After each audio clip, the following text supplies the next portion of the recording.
Certainly, it's still in the model, certainly animals can change the microbiome, change things, and change get. So that's what they are probably they could also be and at least posting a bit of the body. So that's one of them, one of these people show you that the people that get sleeping, they get on the just looking, they have to be that is it's a more question. Or you could take them another way, you can protect. You have a question? So what extent for the more. So everything what people do now, this is after it increases of it. So actually, many of them I often the same more often today you call and actually I often get it so you often today so they like things all how you think word in those very small that they would be coming to swap and actually I don't do this problem. Okay, Stefan, we'll have to move on. Good questions.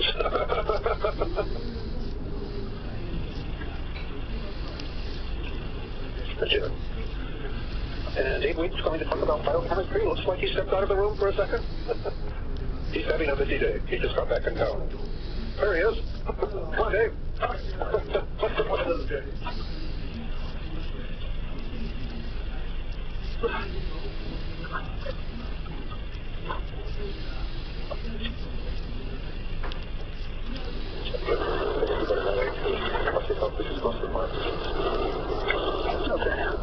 Well, that was something completely different.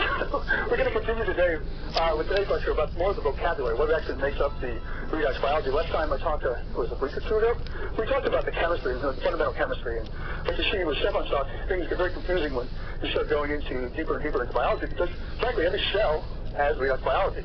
So you don't know if the ROS is good or bad, everything is compartmentalized. So let's go back to some of the biochemistry here. Sorry I was late today. 270 is a little slower than I anticipated, as usual. I should do better at that. I thought going the other way was going to be a little easier. But what we're going to talk a little bit about today is where do we get these what are some of the sources of radicals? What are some of the exogenous sources versus the endogenous, such as some of the enzymes, the critical enzymes. We'll touch on some of their mechanisms today.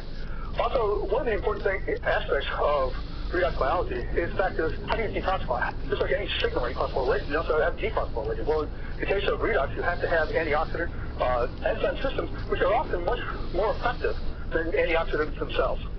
And they play critical roles because they can actually be compartmentalized. So we'll talk a little bit about that chemistry today. So the formation of oxidants, we generally think of hydrogen peroxide as the quintessential agent that starts everything. We talk about the chemistry of this percent reaction, the oxidative stress, and in this case here, we have things like ATP oxidase. I think Tom Lato is going to talk about this later on. This is a very important enzyme. Not only is it antimicrobial or antibacterial, but it's also, there are other isoforms that are critical in signaling, and we'll touch on that a little bit today. Xanthine oxidase, it was an old enzyme. People were really excited about it in the 70s and 80s, and what it basically does is it can generate hydrogen peroxide from purines. And then the polyamine oxidase. This is coming up again. When we start talking about metabolism, everybody's interested now in metabolism, and particularly the polyamine. At the end of the polyamine cycle, it's polyamine oxidase, which is also a source of hydrogen peroxide. And we're first going to talk about xenobiotics today. How do we get like chemical toxins? How do we get to ROS? And then, of course, when you oxidize, these oxidation, like the chemistry we talked about previously, we actually get liquid hydroperoxide, oxidized protein, and of course, glutathione.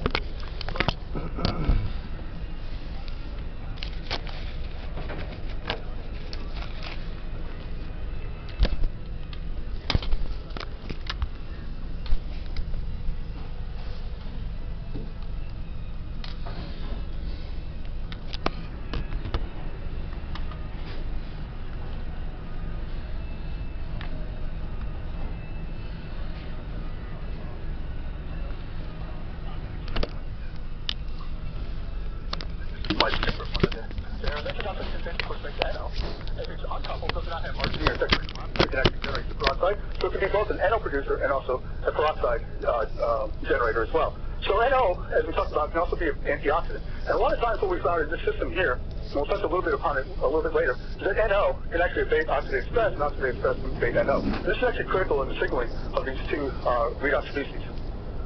And one of the chief scavengers of NO, of course, is oxyhemoglobin. This is like the black hole for nitric oxide. Nitric oxide, it actually reacts with oxyhemoglobin. This is why it doesn't just spread across your body. Also, cells can consume nitric oxide very effectively as well. So, with this all in mind here, we have both the instigators, productions of these redox reactions, We also have many antioxidant and consumption mechanisms that regulate this system. So back to the original thing where we were talking about electron transfer. The fundamental determination of whether we're going to see something generate hydrogen peroxide, the fact is, hit electron, reduce to superoxide, and then does the superoxide can that be then reduced to H2O2. And you can see this is an uphill reaction because it has a negative voltage, and then downhill reaction once you form superoxide to make hydrogen peroxide. One other feature of this is that when oxygen forms HO2, this is actually more reactive than O2 minus. This is critical in organelles like the mitochondria. We have proton flux, and the formation of this, HO2, can actually be much more powerful reduction. So, what about things that can make superoxide? Methylbiology, this is my postdoc, this was a quintessential thing. If we could make blue, because we're so afraid of oxygen, if it went clear, we went, oh my God, my protein's dead. 6 months of work right down the tube. So that was my first experience with methylbiology. But of course, Seroquat is a known toxin, a lung toxin. And it takes methylbiology here, plus oxygen to reduce it. It has enough reductive potential to make superoxide. So it becomes an ROS generator. Other compounds that do this are the quinones. And this is ubiquinone, which is at site 3 in the mitochondria, metadione, which is vitamin K, doxorubicin, which is a anti-neoplastic agent, and tocopherol, which is a water-soluble vitamin E. And the fundamental thing about quinones, I know this chemistry is really exciting with whether it's going to die from tobacco smoke or not, but this is actually a fundamental reaction here that goes on in the body. It's a common redox reaction. And so if you have quinone here, some quinones can actually become semiquinone, so you can reduce this to semiquinone. And this is uphill. And if the potential of this is high enough, it can reduce oxygen to superoxide, or it can take superoxide into hydrogen peroxide to make the diphenol. And so this quinone, semiquinone, diphenol is critical. And this is semiquinone, this radical species here, is a reactive species. And it can react with CSH, actually, or other proteins here at a relatively reactive rate and inhibit these enzymes. Dopamine is also a quinone. Catecholic estrogens. These all have reached the same type of redox potential as adrenaline, where you have an ortho group here, and again, you can make the semiquinone here, and this can be converted by putting one electron in and one electron in. You can actually generate the diphenol, quinone, or semiquinone. Vitamin K, same thing. You have here a paraquinone here, and oxyhemoglobin has been known to actually donate an electron, and you can generate superoxide, or you can react with ions. Dopamine. Dopamine by itself, actually, its potential is high enough. It's in your brain. It's not really reacting with anything. But when it gets hydroxylated to L-dopa, 6-hydroxydopamine, it becomes redox active. And people have attributed Parkinson's syndrome to this particular species here, the generation of the species here. So quinones, they have this both pro-oxidant and antioxidant property. And again, quinones, when we make the semiquinone, can drive the Haber-Weiss reaction. In other words, we can reduce iron 3, which is really impervious to hydrogen peroxide, to make hydroxyl radical. The fact is it can reduce iron 3 to iron 2 to make it a pro-oxidant. Conversely, you can also make superoxide. So a lot of times we want to go from quinone to the diphenol species and skip this. And we'll talk a little bit about that later. The pro-oxidant, semiquinone to quinone. The antioxidant, which is semiquinone to the diphenol. And one of the things of understanding whether or not this is good or bad or regulating a pro-oxidant or antioxidant really is location and the pharmacological stability of these species here. Water versus fat soluble, that's also critical. The semiquinone or the quinone may not be as soluble as the diphenyl complex. So, vitamin E, this is actually I think all the studies on vitamin E have been negative, is that true? Yeah, pretty much we were all excited about vitamin E was going to cure it. Make my skin look really good, but I got really old, didn't work.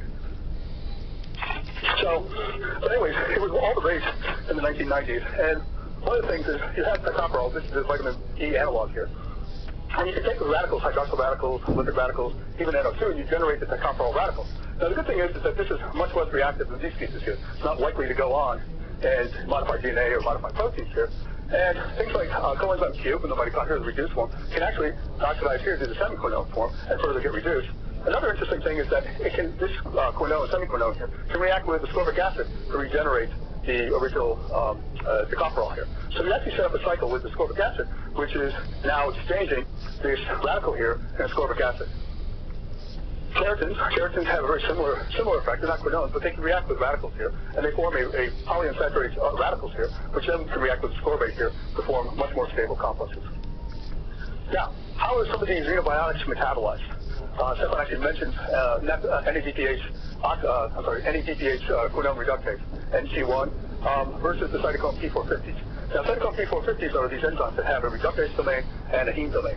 And when they become uncoupled, the reductase domain can actually generate superoxide because the potential of the electron just kind of takes it away from the platelet. And that ends up being one electron species, and you can generate superoxide hydrogen peroxide from uncoupled. P450. This was classically a way back in the 1970s and 1980s that people actually looked at this enzyme and was thought to be toxic. Actually, one of the mechanisms that was thought to be toxic. But the one thing about the P450s we have to remember is they do a lot of things. We'll talk a little bit about the enzymology, but they can make steroids. They can detoxify a lot of things. So quintessential is when they actually become uncoupled, such as things with chloroform and other xenobiotics, that this becomes the problem. So how do we detoxify a lot of this stuff? Well, detoxification of the quinone, the one that we've been talking about, Paraquat, is actually by an enzyme, it's an ATPase quinone reductase. And this is part of the P450 reductase system, or superfamily here. And what it simply does is it takes quinones and skips the radical step. So instead of putting one electron in, we actually put two electrons in. And that's like putting a hydrogen atom in, or a hydride in, okay? Just like NADPH will transfer to as a hydride atom to it. This is the way Mother Nature really likes to do electron transfer. Mother Nature tries to avoid putting one electron in and potentially have that electron skip off to oxygen. So to avoid this problem, what we do is we transfer a hydride. And that hydride is this system here. This is part of what we call the antioxidant responsive elements. So the old term was the phase 2 enzymes. So the mitochondria is a source of ROS. And at the mitochondria, you have site 1 and site 2. There's some controversy of whether site 1 or site 2 can generate ROS. But that's established one is actually site 3. And that site 3 is this coenzyme Q, which is a quinone. And what that can do is that can take, if it's uncoupled, it can take oxygen into superoxide. And a lot of people believe this is the source of the so-called mitochondrial ROS. So if we look at this chemistry here, we've got the quinone here. That can go to the semiquinone, which is slightly uphill here. That can come back and reduce back to superoxide. And depending on the proton flux inside the mitochondria, it can actually generate HO2. Depending on the pKa, the proton of the membranes can be as much as 4 to 7. And that's actually a motive force for driving the ATP. One of the things that can also happen is that superoxide can react with the semiquinone and form this phenol, which is kind of a dead end, but it's a much more stable compound here. So when the electron cannot get to site 4, one of the things is nitric oxide can block this, cyanide can block this. A lot of things can block the oxygen from binding to here, and back up the electron flow, and then it decouples. So the polarization, depolarization of the mitochondria can affect this proton gradient, which is very important in affecting the reduction of superoxide. One paper that came out was actually looking at this in more detail, and they asked whether or not if you make the semiquinone here, how likely is it then to reduce the superoxide? And they did a very simple electron equation here. And what they determined is that the potential from here to here is actually uphill. And what they said is that this equilibrium here could lie 100 times in this direction.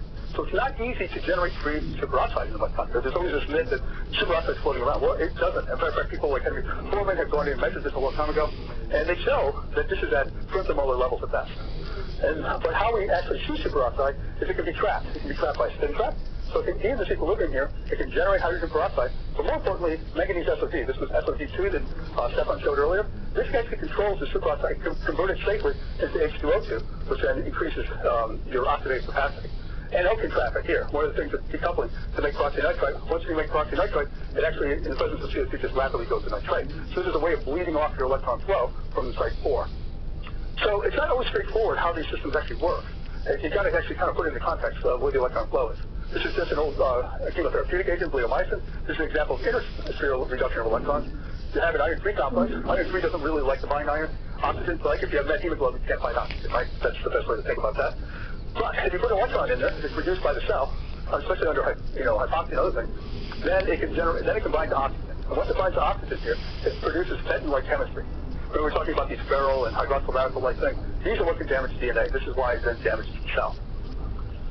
The converse of this is how it's toxic. Prolyl hydroxylase. This is a critical enzyme. It controls HIF1 alpha. People who are interested in HIF, this is one of the critical things for controlling HIF stabilization. IKK beta is also controlled by prolyl hydroxylases.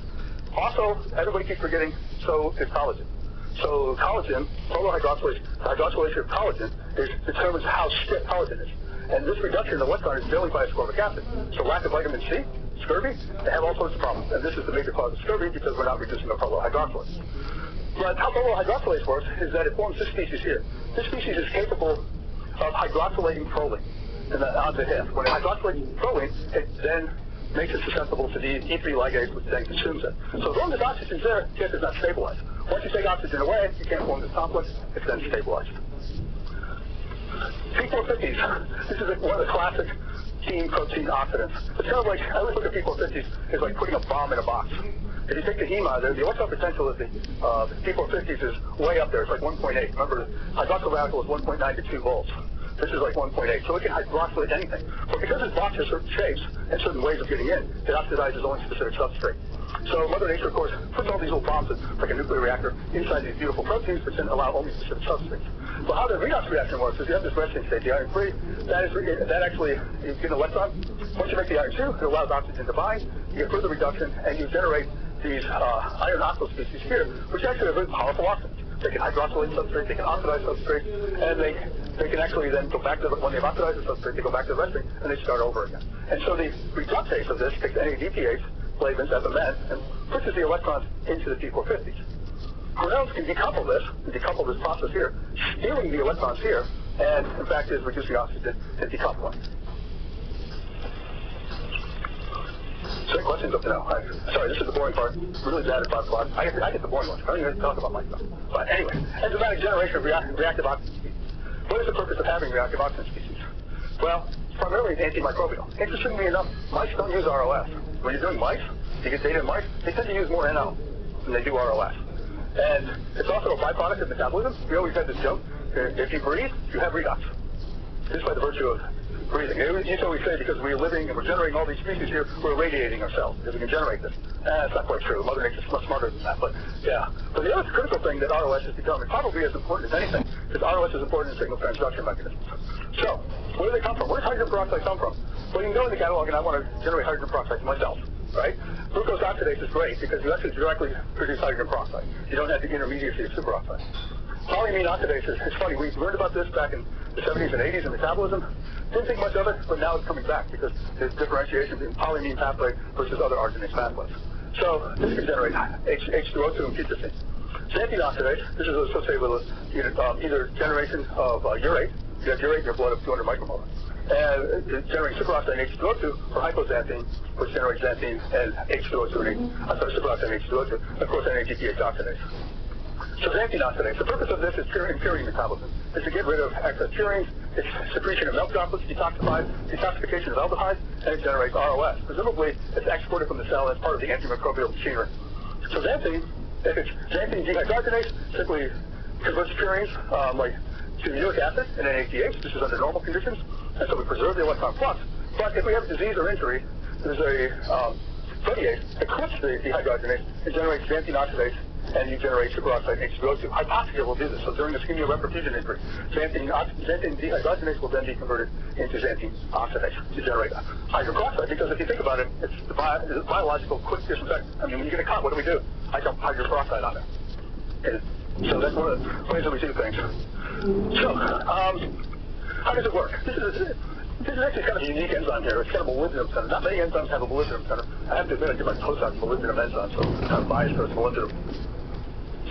So basically what happens is this molybdenum cofactor here takes a hypoxanthine or xanthine, binds to the molybdenum, it's converted to urate, and then it's capable of reducing FAG to FAGH2. Once you do this, then oxygen can come in and can be reduced to superoxide, or if the oxygen stays in that pocket long enough, at the lower oxygen tensions, it actually goes directly to H2O2 before it comes out of the pocket.